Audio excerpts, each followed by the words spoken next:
I'm Dr. Sara Ross, and I'm happy to join you for a few minutes from my home office in Ohio to talk a little bit about the body's genius and how it gets triggered so we can see it in action. Recently, Ken Ware and I's article on hypothesizing the body's genius to trigger and self-organize its healing, the article was published in Frontiers in Physiology. Here I want to talk mostly about what does genius mean and what are the assumptions about how that's possible and maybe the doubts about how it may not be. So this place of starting with our assumptions is usually a pretty good place to start anytime we encounter a new idea. I love to think about how tumultuous the world was when Galileo proved that the earth revolves around the sun rather than our long-held assumption that of course the sun revolves around the earth. It jarred our worldviews. It transformed humans' views of how the world works and their place in it. And we don't know our assumptions are going to be jarred until we have something so new to confront that we either ignore it if we can or really lean in and consider what are the implications. So to just spend a few minutes talking about that is what I aim to do here.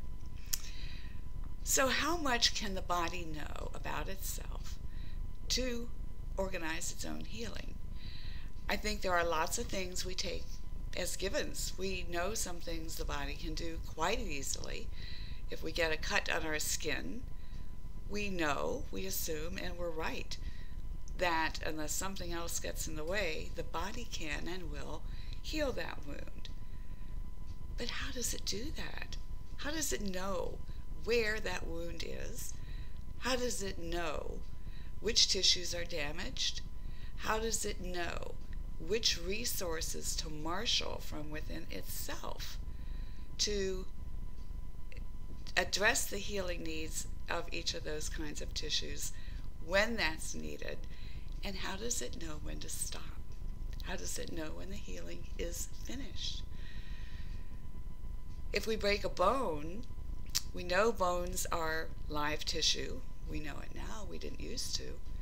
And we know that if the bones are not broken, parts are not properly aligned with an intervention, that tissue will grow back together, but it will grow back misaligned if we don't intervene.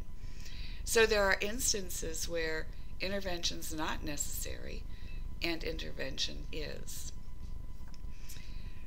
We've developed a wide array of interventions to help the body get better. And they range, of course, from surgery to medications to manipulations and all kinds of treatments.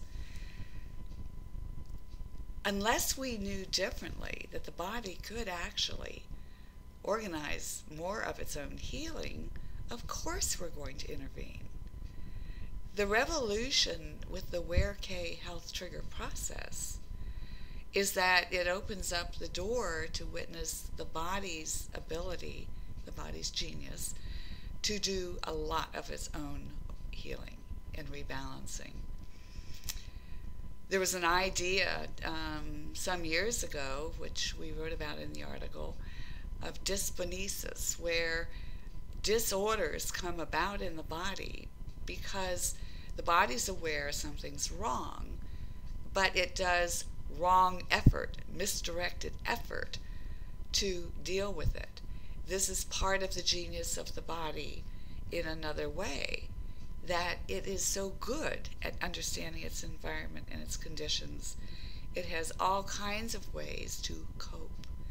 But the coping mechanisms, whether physiological, physical, emotional, and psychological, are often dysfunctional. They're wrong work. If the body is so good at misdirected effort, setting the right conditions for it to do right work is possible as well. And that's a very simple deductive logic. If the body can self-organize wrong work and create dysfunction, it can, in the right initial conditions given it, do right work and cope by fixing what went wrong. And that's what Ken Ware has seen with thousands and thousands of individuals over 25 years in quite an array of disorders and imbalances. This is not revolutionary from the standpoint that these are the kinds of things that complex living systems do. They are always reading their environment. They are always aware of their conditions and adapting to what's going on. So this is all very natural. It's just that with the Ware K health trigger process, we see it at a scale with the human body we've never seen before. So we're at the cusp of a new revolution, a new health science revolution, a new clinical practice revolution, and that makes it pretty exciting times. So I think the key thing I'd like to close with is, from the standpoint of the millions of people around the world who have serious conditions to live in and whose whole systems are under a great deal of stress and react to that stress with all kinds of forms of dysfunction in the coping mechanisms. For all those who are injured in any accident, from falling to war injuries, we have massive volumes of people across the planet who need accessible, affordable ways to maintain and increase their health and well-being. And for many, many of those individuals, the Ware K health trigger process obviously can help some conditions all on its own, can be complementary with other kinds of interventions when they're necessary. And the sooner we reframe our assumptions after we take a good hard look at them, the sooner we do that, the sooner we might say it won't be so many years from now that we have a health revolution and far wider spread health and well-being for all of us.